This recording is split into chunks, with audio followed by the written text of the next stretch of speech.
乡生产的菜色水果，伫去年有真好的成绩，打破信义乡过去的纪录。信义乡农会嘛举办农民节活动来表扬农民。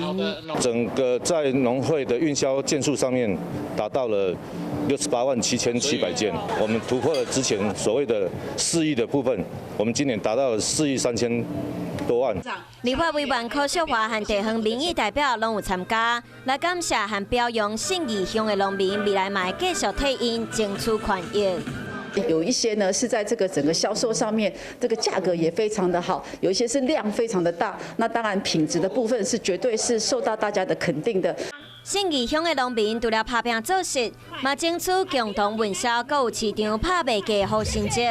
这杰出的表现嘛，予信义乡农会提出的60万的奖金来奖励辛苦的农民。我是陈雅玲，想要跟我一起从零掌握天下事吗？赶紧按下华视新闻 YouTube 频道的订阅按钮，开启小铃铛，跟我一起探讨公共议题，给您最专业的华视新闻。